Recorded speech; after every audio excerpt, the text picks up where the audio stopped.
how do we strengthen agriculture, for our people across the Navajo Nation? And so here is my job as the director of the Land Grant Office. We get our funding from the United States Department of Agriculture to conduct agricultural outreach across Navajo Nation. And so we've been doing so for the past 14 years, and some of my initiatives is actually really working with our administration, our folks on Navajo, to create this security of our food system by creating agricultural hubs. You all know farming and gardening is not easy, right? It's hard work. And if we reinstill that into our way of life once again, just imagine how better off and how healthy our Navajo people could be. Right now, it's just convenience, fast food, shopping center, and it's no wonder why we are not as active as we used to be. Food grown here on the Navajo Nation to feed our own people. That's true sovereignty at the highest level. To able to feed your people. And to be able to feed others outside your nation, wow. That is leveraging sovereignty at a whole highest level. What goes into your body is important. And kind of a funny thing, we look at celebrating 150 years, 151, with the treaty with the Navajo Nation, with this great sovereign nation. And 150 years ago, 200 years ago, 500 years ago, you guys were farming, you guys were raising sheep, you guys were raising cattle. And it didn't have a fancy term like organic. Hell, you guys have been doing it for 1,000 years. It just never had a fancy title. And we come and we say, okay, now we're going to teach you how to grow organic. We're not going to teach you anything. You are the experts. The exciting part about being out here today was seeing your president, President Nez, come out and talk about these priorities on healthy, quality food, organic food. Organic isn't something new to the Native American culture. They've been doing organic food for 1,000 years. They just didn't call it organic food. They've been farming the traditional Native American way.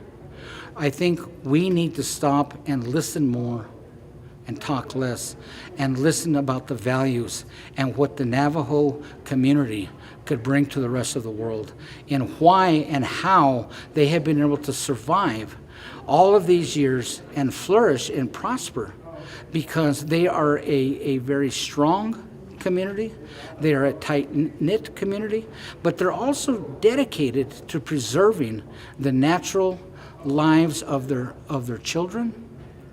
They're make it a priority to learn and listen to their elders, to pass those traditions on, to teach the next generation of what's important to the Navajo Nation. And that is how we're going to solve the food security issues that may come up. And as a sovereign nation, they will have a sovereign way of creating their food economics.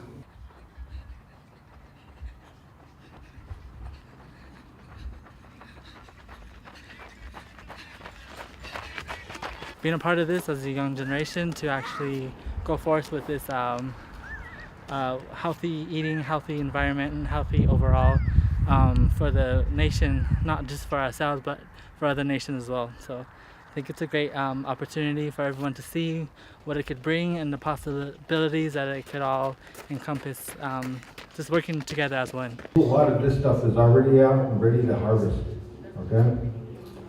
This is some of your fruits and vegetables that are combined. We wanted to look at both.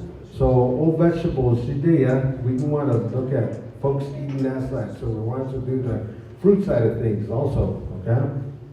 Excited. This is some of the fruits that we put in. Like I said, we were looking at 2 fruit trees that we put in. Yesterday I was saying that we wanted to bring a lot of the desert fruit trees back. So we have some trees that are going to be coming in again. I think there's about 900 and something trees coming in, and it's supposed to be for our region,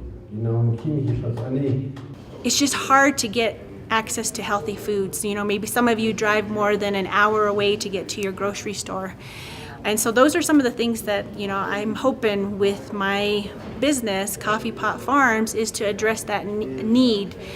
We want to be able to grow healthy foods, connect with other farmers as well, and provide these foods and have them available at farmers markets or at your local flea market. Learning from her, our department has learned a lot from her as far as traditional foods, especially with the corn. And so we're trying to promote more of that at the hospital and educating through the food service department and our cafeteria. So during the breakfast and lunch time between Monday through Friday, we have plant-based foods, and that's all just plants, vegetables, and grains, beans, and fruits. Which is our Diné soap. And then they had some soap over here with all the Grand Canyon names, but that soap was made in New York. What we want to do here is put some of our culture, like the Navajo teas, blue corn, sage. These are most popular because blue corn is also a good shampoo. They're all good shampoo. Hi, I'm Paula Elmore. Check out my website, Shima of Navajoland, or come out to Good Shepherd Mission at the Powerhouse. I'll give you a tour of our beekeeping and our soap house. Or just check out our website, shimaofnavajoland.com. I really enjoyed this seminar because coming from a student's view, you know, having somebody use our natural plants, the bees, you know, and to give it to the people back in a healthy way, and in a way we can use it again, the more organic way. So it seems like, well, the way I saw it is like we're going back to the way it was before westernization came in. Food brings us back together. You know, we become back as one again. It doesn't matter what nationality you are, you know. So I pay attention to elders, people, children. They always tell the story, you know. They told a lot. Open gates for us to see. And, you know, from each other that we learn, from native, non-native, whatever it is, you know, that we all come across again. Like I said, the elders were concerned. The seeds, not down. They say that but before they took that long walk out. There's stories behind them too. There's a cave up there. It's not Tsalie. Before everybody was like, so they have these potter with all the corns are in the pottery, you know, and they put a cover with the lid with the mud around it. So some of you may come back to this place because, you know, not done can last. Family that had diabetes. Both my grandparents, both all my aunties, both my parents. And once I had that little belly going on, I too had high blood sugar, blood pressure, and cholesterol. And so I got rid of the belly and I was free again. You can do chair workouts out there. If you have little pot plants, you do kettle pot workouts. So the reason I like the food seminar over here is because we're talking about all the little pieces that we put together to make that healthy event. So they're already up, and we did lettuce. Now the only thing is, you know, they're leaning towards, and that's because what's happening is they're looking for the light. So you don't want this to happen, okay?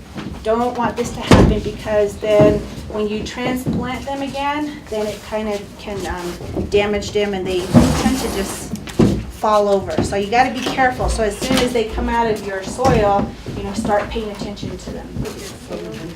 Oh, yeah. They talked about a non-traditional way of producing food and introducing new nutrient-dense food and how to create proper soil conditions and do it in a very intensified way where you get to grow a lot in a small scale. in a small space. So I think these are some very important innovative agricultural practices that we need to incorporate either at a very self-sufficient local level or for the market. I think there's a lot of opportunities to expand that. So I think this is a really good opportunity to learn, again, the different farming technique alongside the traditional methods that we use. And that's the one that we primarily work on, is the traditional farming.